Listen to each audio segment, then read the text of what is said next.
Bismillahirrahmanirrahim. Assalamualaikum warahmatullahi wabarakatuh. Teman-teman, di video ini saya mau cerita tentang investasi.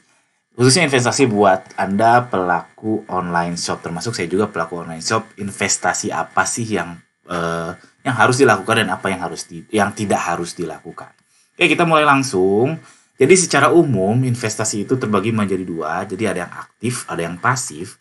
Nah, secara umum tuh orang melihat investasi itu seperti beli saham, beli emas, beli sukuk, beli surat hutang, deposito dan lain sebagainya. Itu memang betul, itu namanya investasi. Itu terbagi dua, jadi ada yang aktif sama pasif. Yang aktif itu biasanya yang short alias kurang dari setahun lah kurang lebih. Kalau yang pasif itu adalah yang long alias lebih dari setahun. Jadi kalau kita investasi sesuatu, beli sesuatu di sini, setahun atau 2 tahun kemudian baru kita jual, itu namanya investasi yang pasif. Ini secara umum ya. Nah, saya pun melakukannya. Untuk yang pasif ini, saya ada tabungan emas. Itu juga investasi yang pasif. Karena saya nggak ngapa-ngapain sama si emas itu. Saya beli, saya simpen, saya tunggu harganya naik, nanti dijual. Dijualnya kapan? Nggak tahu. Tapi kalau kurang dari setahun, emas itu rasanya nggak profit deh. Silahkan googling aja. Emas itu baru profit tuh 2-3 tahun. Lalu yang long lagi misalkan bangunan, lalu yang long lagi misalkan ya saham juga ada yang long term, ada yang short term. Jadi itu investasi secara umum. Tapi untuk pebisnis, jadi ada investasi untuk bisnis itu memang harus aktif. Jadi untuk Anda pebisnis, seperti saya juga pebisnis, entah itu level UMKM, level korporat, itu ada setiap kita mengeluarkan uang itu namanya investasi. Makanya kalau bisnis itu adalah investasi yang aktif. Oke, jadi investasi bisnis itu semua biaya yang dikeluarkan. Sekali lagi semua biaya, termasuk bayar listrik itu juga investasi sebenarnya, karena dengan biaya bayar listrik jadi jalan, orang jadi bisa bekerja, menghasilkan produktivitas. Contoh lainnya misalkan bahkan beli aqua untuk minum ya, beli air minum untuk karyawan atau untuk kita, itu juga investasi. Karena karyawan jadi minum, jadi bisa kerja jadi enak, bisa memberikan produktivitas. Jadi investasi dalam bisnis itu adalah semua biaya, semuanya. Ada pengecualian seperti dividen, lalu pajak. Nah, itu saya rasa itu di level kita yang UMKM belum harus dibahas lah. Makanya kalau di laporan keuangan, di finansial yang baku itu ada namanya ROI atau ROI yang singkatan dari Return on Investment. Ngitungnya gimana? Yaitu profit bersih dibagi dengan semua pengeluaran. Jadi pengeluaran ini adalah investment. Oke, mudah-mudahan paham sampai sini. Jadi untuk pebisnis itu hati-hati mengeluarkan uang. Itu invest nggak buat Anda, itu hanya buang-buang uang aja, atau bisa meningkatkan produktivitas. Langsung saya kasih contohnya. Untuk online shop, investasinya itu macam-macam. Paling umum adalah yaitu nyetok barang. Jadi kalau misalkan barang kita nyetok ya, entah itu produksi sendiri, entah itu import, misalkan HPP-nya adalah sebenarnya 1. Lalu kan harga barangnya ketika kita jual kan nggak 1. Kemungkinan besar jadi 1,5 ke atau jadi 2 ke. Nah, ini adalah investasi karena ada penambahan nilai. Nah, yang jadi soal untuk menjual ini kita butuh marketing, sehingga marketing juga kehitungnya investasi. Makanya kalau di Facebook Ads, di Google Ads, di Shopee Ads atau ads manapun ada return on ad spend. Jadi berapa biaya yang kita keluarkan untuk menghasilkan omset tertentu, dan omset tertentu itu dibanding dengan HPP berapa. Nah, itulah investasi Anda. Oke, itu pasti paham banget lah. Jadi Anda beli barang itu adalah investasi. Adalah kalau bahasa premannya itu muterin uang, itu beli barang, itu tuh investasi sebenarnya.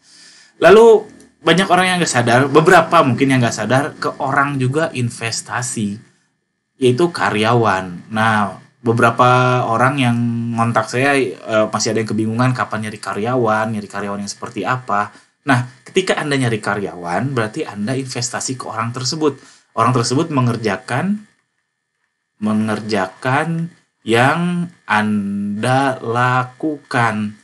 Karena saya tahu founder online shop atau yang ya saya juga waktu itu mengalaminya, saya melakukan semua hal waktu awal-awal bikin online shop. Lalu saya cari karyawan untuk melakukan hal-hal yang bisa dilakukan oleh orang lain, sehingga saya bisa fokus ke yang lebih penting, Yaitu hal-hal yang strategis. Jadi saya nggak lagi balas chat, saya nggak lagi nge-recap order, nggak lagi nge-print order, dan seterusnya. Itu investasi. Investasi sehingga produktivitas bertambah. Lalu investasi yang lain adalah ke mesin. Nah ini mungkin beda-beda ya, ada online shop yang memang nggak perlu mesin. Misalkan kalau importir kan nggak produksi sendiri, jadi nggak perlu mesin. Kalau saya kayak saya kan produksi fashion, jadi ada jahit, ada ya mesin macam-macam lah, di mana itu bisa meningkatkan hasil produksi.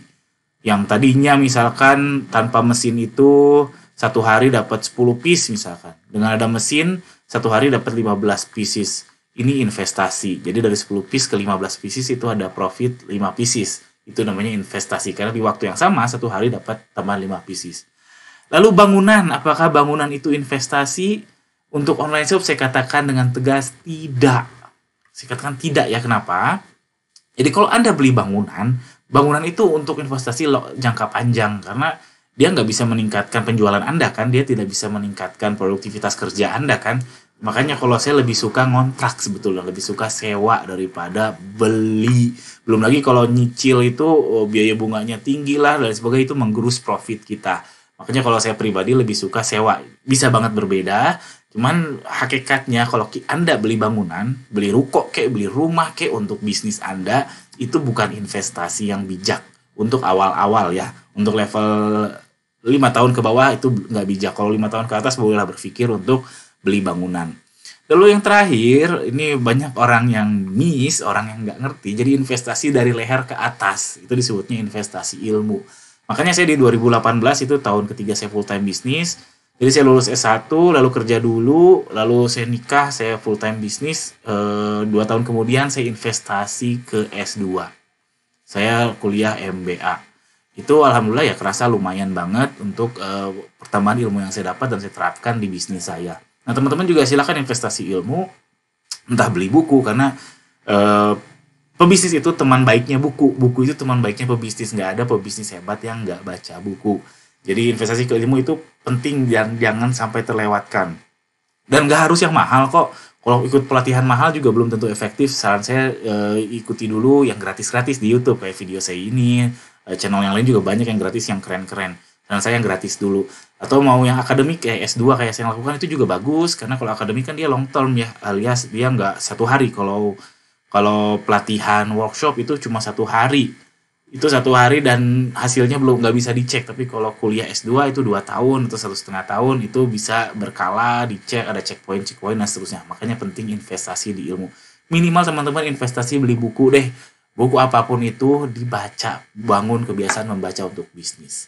Oke, selanjutnya, jadi kesimpulannya adalah semua uang yang meningkatkan produktivitas, khususnya produktivitas bisnis, itu adalah investasi. Bukan hanya bisnis, kalau di breakdown lagi, bisnis ini ya terdiri dari Anda. Ketika Anda membeli sesuatu, misalkan beli mobil, Anda jadi lebih produktif pergi ke kantor, Anda tidak perlu kehujanan, itu juga meningkatkan produktivitas, itu juga investasi. Oke, itu aja video singkat ini. Jika teman-teman suka, tolong subscribe channel saya ini. Jika ada pertanyaan, jangan ragu untuk tuliskan di kolom komentar di bawah. Sekian, Assalamualaikum warahmatullahi wabarakatuh.